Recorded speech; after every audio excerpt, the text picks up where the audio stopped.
no ha habido Una programación para irnos directamente a Palacio de Gobierno. Se lleva a cabo el Consejo de Ministros y tomará la palabra el presidente Vizcarra.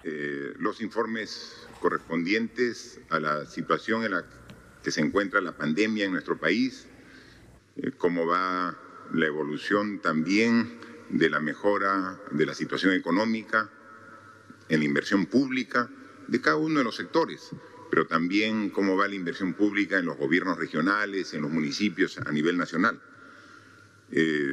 También hemos podido apreciar los informes del Ministerio de Desarrollo e Inclusión Social, del Ministerio de Trabajo, sobre cómo van los avances en la entrega del bono, este bono familiar universal, tan necesario para apoyar a los hogares después de haber tenido una contracción tan fuerte de la economía nacional como también de la economía familiar de los hogares de todo el Perú. Y cómo seguimos trabajando en estos tres temas que son la prioridad de gobierno. Uno, el primero, que sigue siendo la prioridad y no va a cambiar hasta que derrotemos por completo, es la pandemia. Principal tema de prioridad para el gobierno. El segundo tema es cómo vamos a ir gradualmente, pero de manera sostenida, reactivando la economía, pero una reactivación que genere, que llegue hasta los hogares y las personas de todo el Perú. No solamente una reactivación económica de las grandes obras, de los grandes proyectos o de las grandes empresas. La reactivación económica tiene que ser a nivel nacional. Y luego, ¿cómo garantizamos unas elecciones libres, democráticas, transparentes el 11 de abril? Son las tres prioridades de gobierno y todos, aquí ministros y ministras, estamos trabajando para ello. Y para ello tenemos que dar directivas desde nuestras oficinas, en los ministerios, pero tenemos que implementarlas en el lugar. En consecuencia, este es un gabinete que programa, ordena, gerencia su sector desde cada uno de sus ministerios, pero tiene que ir a todas las regiones del Perú a implementar y a verificar que se cumpla lo que se está disponiendo. Por eso es que a la semana todos estamos, como parte del gabinete y yo como presidente de la República, viajando a diferentes partes del Perú. El día viernes que estuve en Huancavelica, verifiqué dónde estaban los ministros y encontré que 13 de los 19 ministros estaban viajando a diferentes regiones de costa, sierra y selva. Desde el extremo norte hasta el extremo sur de nuestro país estaban trabajando. En las últimas días o semanas yo he viajado a Arequipa, estuve en Arequipa, pero no solamente viajamos a la ciudad capital, ¿no? Estuvimos en Cotahuasi, en Aplao, en Corire, ¿no? Conversando con sus autoridades locales, con los alcaldes y viendo cómo empezaban la construcción del mantenimiento de las carreteras y caminos vecinales y rurales para beneficio de esta población que está alejada de los grandes centros urbanos. Luego, en una siguiente oportunidad, viajamos a Ayacucho y entregamos títulos de propiedad en Tambo, en la mar, en la región de Ayacucho. Y luego nos fuimos hasta la zona amazónica de Ayacucho, en Yochegua, donde inauguramos la planta de oxígeno para los pobladores de esa ciudad. Entonces, viajamos a regiones que históricamente han estado postergadas y que siempre se han quejado del centralismo y que nosotros ahora, de manera real y efectiva, estamos yendo y atendiendo. Hemos estado también hace un par de semanas en Lambayeque, pero hemos ido al Valle Azucarero, en Tumán, y ahí hemos inaugurado un moderno hospital, completamente equipado en beneficio de la población de todos los distritos y la población del lugar para que no tengan que ir hasta la ciudad de Chiclayo para atender las necesidades de su salud. Hemos estado en Cajamarca, en el norte, y ahí hemos ido hasta Marcopampa, y ahí una zona alejada del propio Cajamarca, ahí entregando tablets en este programa del Ministerio de Educación, donde la meta es entregar más de 1 millón de tablets en estos próximos meses para poder el próximo año 2021 tener una educación con una brecha digital mucho más cerrada de la que tenemos actualmente. No solamente estuvimos en Marcopampa, de ahí estuvimos en Hualgayoc, estuvimos con el gobernador regional de Cajamarca, donde nos llevó para mostrarnos una experiencia interesante en Cajamarca, que cómo el gobierno regional estaba construyendo aulas de madera de Cajamarca, que el costo era aproximadamente la 10ª parte del costo de una aula convencional como se construye, ¿no? O sea, puede cerrar la brecha educativa de infraestructura a un bajo nivel de inversión. Inmediatamente estamos dando toda la colaboración a través del Ministerio de Educación como de Censico para que se aprueben estas normas técnicas de construcción en madera que podría, como buen ejemplo, servir no solo para Cajamarca, sino para muchas regiones de nuestro país. Hemos estado en Loreto, ¿no? Pero no solo en Iquitos. Hemos llegado hasta Nueva Soledad, un lugar que está en la profundidad de la Amazonía, surcando a través del río Napo, 5 días de navegación para llegar hasta Soledad, para llegar a El Pías, con todos los servicios del Estado a disposición de la población que siempre ha estado olvidada. Hemos estado en Tamchiacu, viendo cómo a través de Trabaja Perú está haciéndose obras de suma importancia y valor, como lo manifestaba el propio alcalde de Tamchiacu, capital de la piña. Recientemente, el viernes, hemos estado en Huancavelica, y en Huancavelica hemos visto cómo avanzan las obras de un megaproyecto, el Hospital Regional Huancavelica, una región que siempre ha estado postergada y que ahora, en este gobierno, estamos construyendo un hospital realmente como requiere esta población. Y además también hemos visto cómo va el avance, la puesta en servicio de los hospitales temporales que hemos hecho para afrontar el COVID en todas las regiones del Perú. También estuvimos en el distrito de Ascensión, en la institución educativa de San Cristóbal, conversando con la directora, con las profesoras, una institución que educa a niños con habilidades diferentes, y vemos cuál es la vocación de servicio con la alegría y el compromiso que están trabajando. Hemos comprometido aquí al ministro de Educación para que pueda dar un apoyo a esa institución educativa. Ahí están concentradas las tablets que va a recibir Huancavelica, para desde ahí distribuir a toda la región, pero veíamos que necesitábamos atender específicamente las necesidades de este centro especial 35001. Ver ese tipo de experiencias son las que nos reconfortan y nos dan la fuerza para continuar trabajando por las personas más vulnerables dentro de los vulnerables. Y ayer estuvimos en Huánuco, vimos cómo avanza la carretera Huánuco-La Unión-Huallanca, que va a ser una vía importantísima cuando esté concluida, porque va a unir no solamente Huánuco con Ancash, sino saldrá también a la costa norte peruana a través de la carretera que une Barranca, Pativilca, como también Huánuco, Ambo, Ollón, para salir hasta la zona de Huacho, ¿no? Entonces son dos carreteras muy importantes.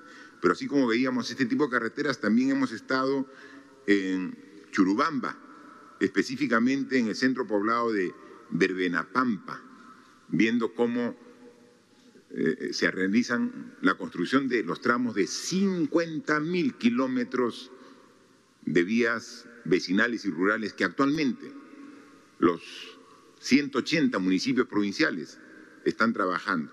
Entonces, es parte de la reactivación económica, es parte de la generación de puestos de trabajo, y ahí veíamos a la población realmente entusiasmada y comprometida con todo ello. Así que esta es mi experiencia de las últimas semanas, como la tienen cada uno de los ministros, de lo que viaja a cada una de sus regiones, y ellos también tienen una experiencia propia de cómo vamos trabajando a favor de las personas, de los ciudadanos, que es la prioridad de nuestro gobierno. Hoy quiero informarles que hemos aprobado un decreto de urgencia sumamente importante porque establece un plan de cierre de brechas. Tenemos cierre de brechas en varios aspectos. En tema educativo hay una brecha, es diferente la educación rural a la educación urbana y tenemos que cerrarla porque el objetivo es que toda la población estudiantil tenga la misma posibilidad de acceso a la educación. Pero así como tenemos brechas sectoriales en educación y salud, tenemos brechas por regiones. Hay regiones que están atrasadas respecto a otras regiones del país y también tenemos que cerrar esa brecha.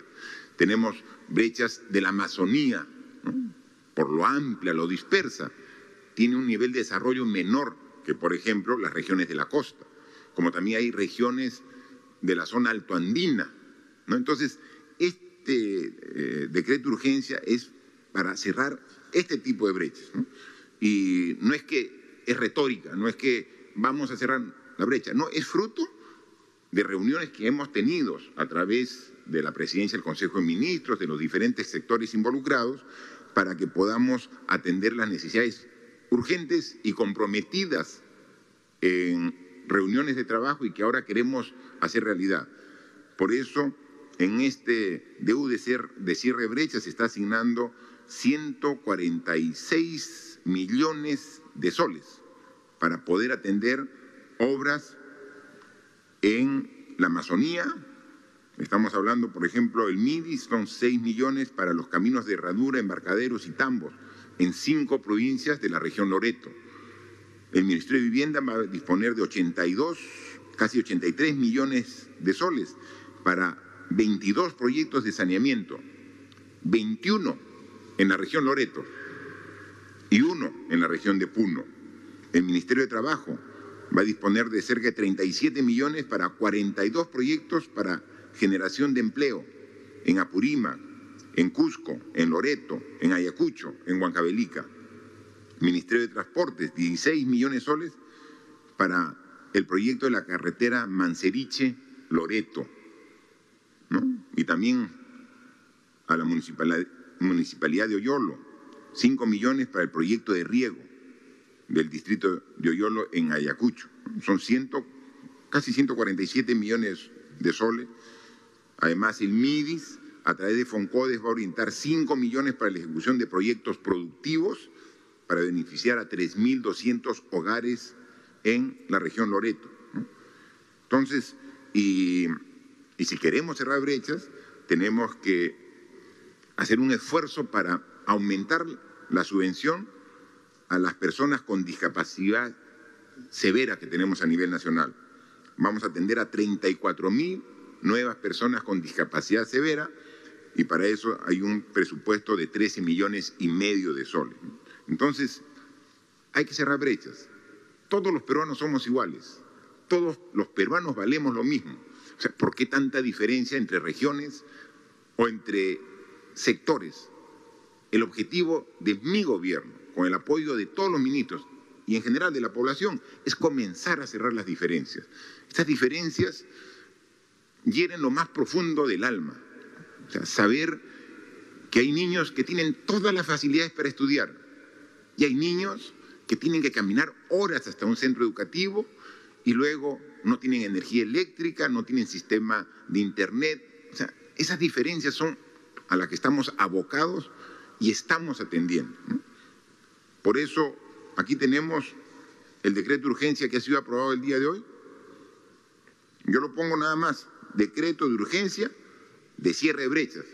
El nombre es como de media página, es bien largo, ¿no? O sea, yo ahorro, cierre de brechas, ¿no? Y aquí está, con todos los detalles, y por eso, para no perder tiempo, le estoy pidiendo al secretario de Consejo de que ya está con la firma de los ministros, falta mi firma, y con mi firma que de una vez lo envíe al diario oficial El Peruano para que se publique hoy en edición extraordinaria y podamos tratar en algo de recuperar tanto tiempo perdido desatendiendo a la población más vulnerable de nuestro país. Hoy recibimos, cambiando de tema, el informe de cómo va el segundo bono familiar universal, ¿no?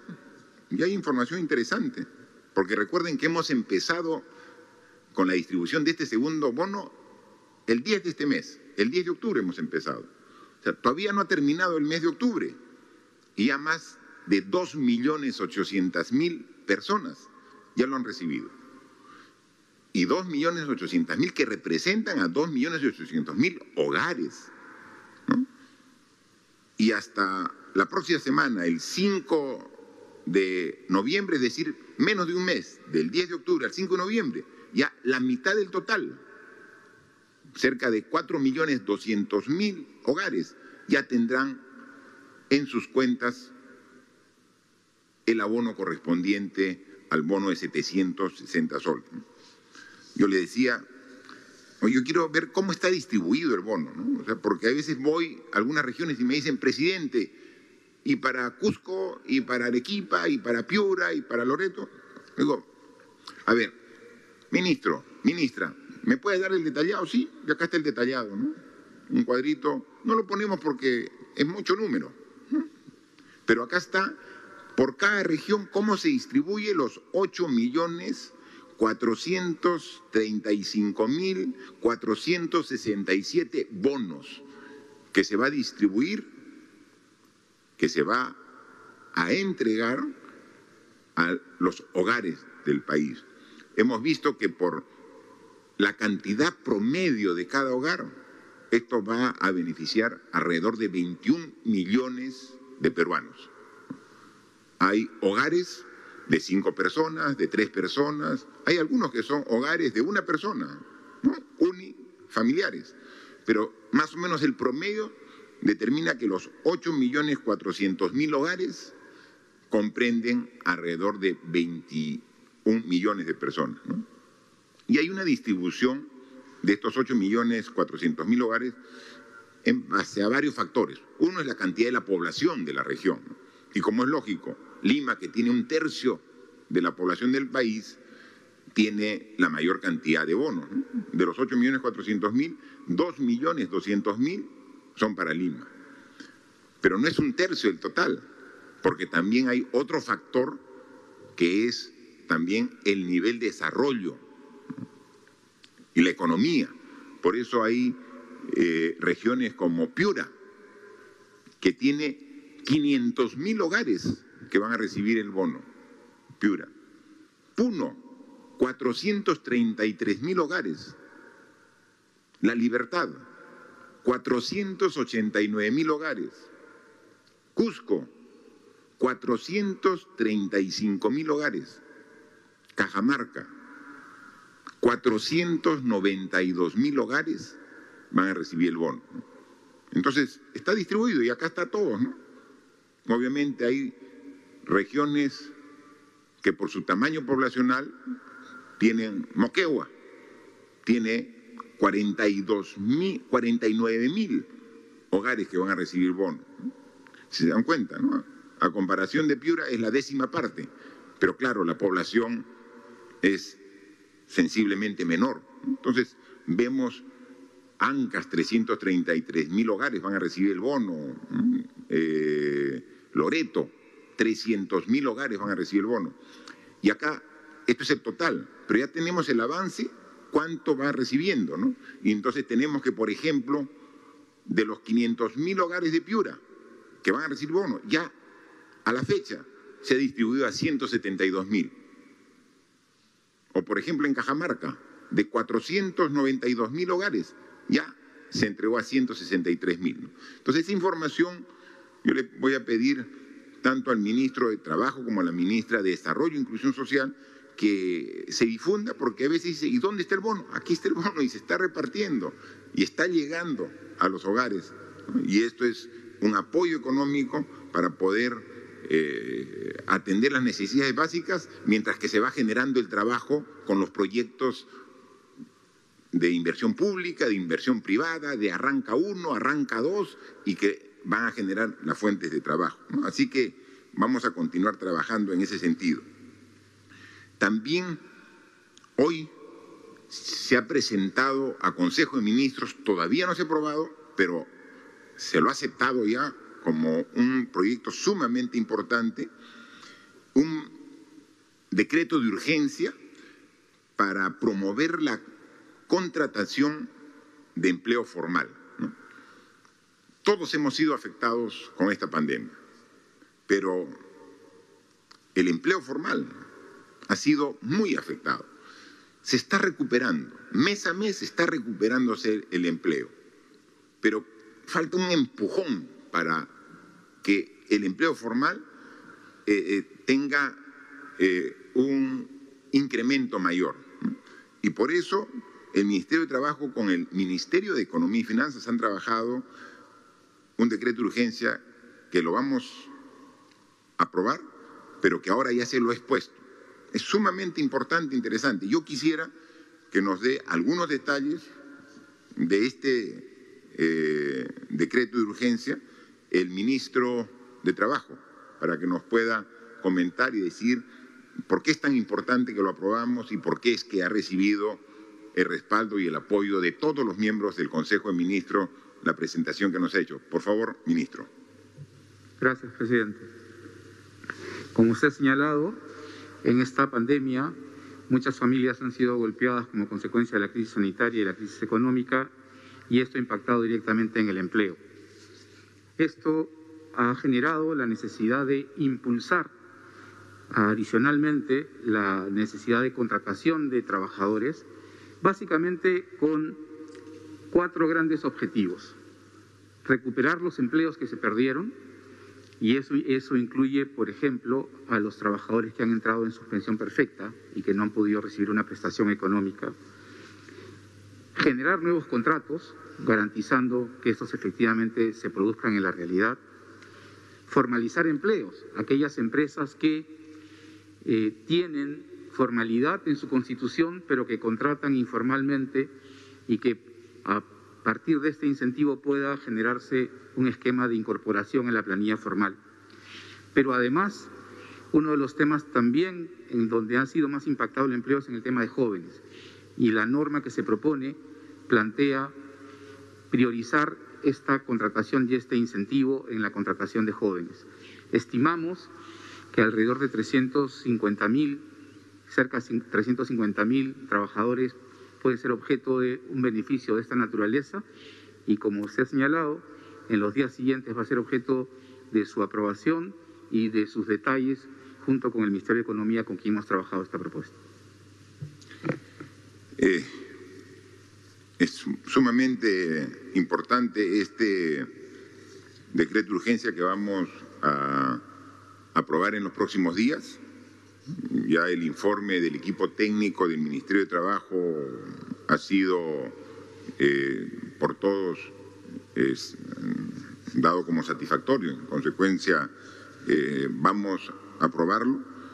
Va a beneficiar a varios cientos de miles de trabajadores, y con una inversión importante del Ministerio de Economía y Finanzas, pero que está plenamente justificada, ¿no?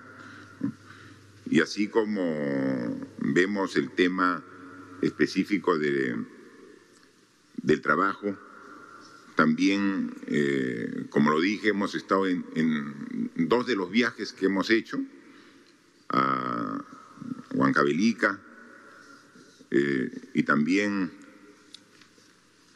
a la ciudad de Cajamarca. Hemos entregado tablets, ¿no?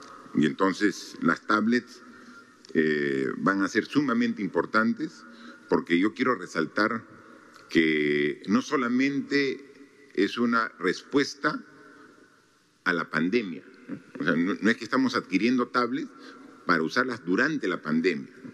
O sea, la pandemia aún no ha concluido, ¿no? Estamos en medio de pandemia, pero va a pasar y vamos a superar la pandemia. Eso lo tengo absolutamente claro, como todos los peruanos.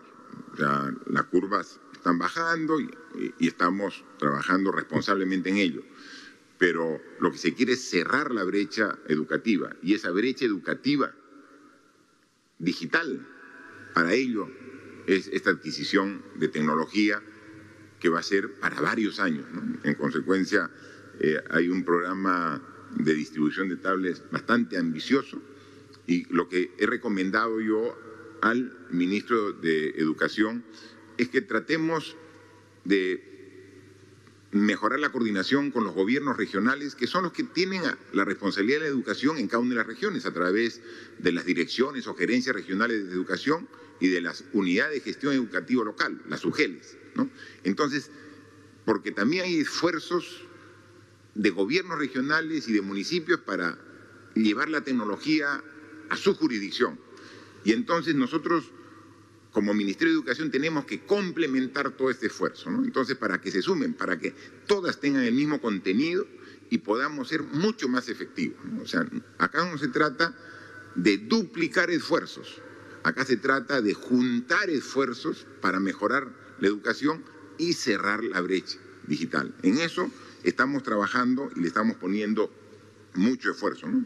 Y de acá a fin de año esperamos nosotros tener ya distribuidas la mayoría del 1.000.000 de tablets que ya han sido adquiridas, y que, como es un número elevado la adquisición, está siendo recibida por etapas, por paquetes, por parte del Ministerio de Educación, y conforme las va recibiendo, se validan, se verifican y se van entregando en todo el país.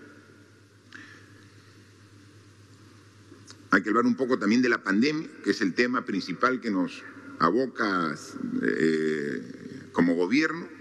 Y hemos pasado los 7 meses de pandemia, y lo dijimos desde el primer momento, o sea, no es ninguna sorpresa, ¿no? Entonces, 7 meses, sí, pues, dijimos desde un momento que esto no era una carrera de velocidad, que no era 100 metros planos, que lo que nos está tocando vivir como sociedad a todo el mundo es una maratón de resistencia, de perseverancia. Eso estamos trabajando. Y quien tenga más resistencia y perseverancia saldrá mejor parado de esta crisis sanitaria, la más grave de la historia. Y felizmente que en eso sí somos buenos los peruanos, en perseverar. Tenemos temple, tenemos coraje para poder salir de las grandes dificultades. Y lo vamos a hacer así, y vamos a seguir trabajando para verlo.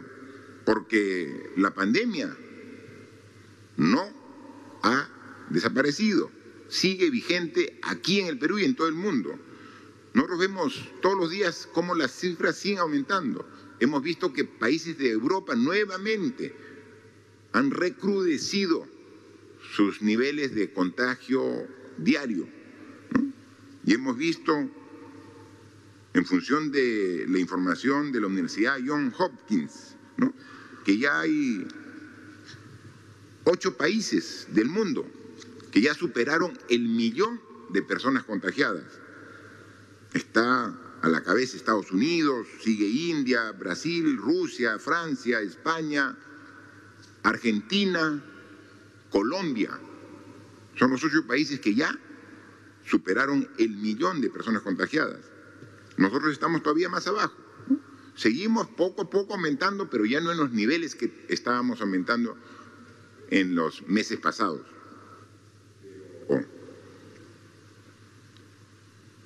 El virus sigue presente. Hay datos alentadores, ¿no? Como que del total de personas que han sido contagiadas en el Perú, más del 90% ya superó la enfermedad.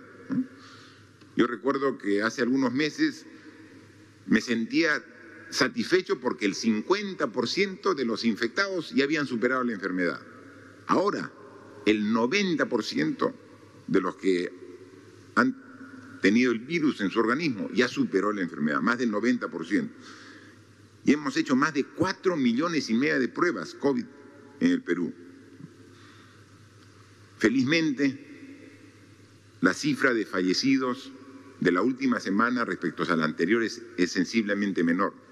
Igual seguiremos trabajando con todo nuestro esfuerzo para seguir reduciendo, ¿no? La curva epidemiológica, si bien muestra un descenso permanente y un factor de contagio menor de 1, hoy nos decía que en la última semana esta curva de descensos se está estabilizando, lo que quiere decir que debemos hacer un esfuerzo adicional para seguir bajando, ¿no? Porque todavía no estamos en la condición óptima. Hemos mejorado, sí, pero esta mejora que era continua como que se ha ido deteniendo gradualmente en la última semana. Entonces tenemos que no confiarnos, no ser triunfalistas y tenemos que poner cada vez más esfuerzo para poder vencer esta pandemia, ¿no? Y mejorar la capacidad de respuesta, ¿no? Si hay una segunda ola tenemos que estar preparados. Para ello hemos habilitado, hemos construido 70 centros de atención y aislamiento temporal. 70. O sea, en estos 7 meses, 70. O sea, un promedio de 10 por mes. O sea, a ese nivel estamos trabajando. Más de 6.150 nuevas camas hospitalarias se han habilitado. Entonces, ha bajado la demanda, pero estamos mucho mejor preparados que al inicio para poder enfrentar esta pandemia. Pero como el virus sigue en nuestro país, sigue en medio de nosotros, tenemos que algunas medidas todavía continuarlas. Por eso es que el día de hoy también se ha aprobado el decreto supremo que prorroga el estado de emergencia. El estado de emergencia que tenía vigencia hasta fines del mes de octubre, lo estamos prorrogando hasta fines del mes de noviembre. Estamos prorrogando un mes más, con las restricciones que están actualmente vigentes, como el toque queda, las restricciones de reuniones. O sea, están prohibidas las reuniones porque son una de las condiciones de un estado de emergencia, pero más aún por responsabilidad para evitar el contagio. Entonces, donde nos confiamos, nuevamente enciende el contagio. Y eso es lo que queremos evitar, ¿no? Yo quería dejar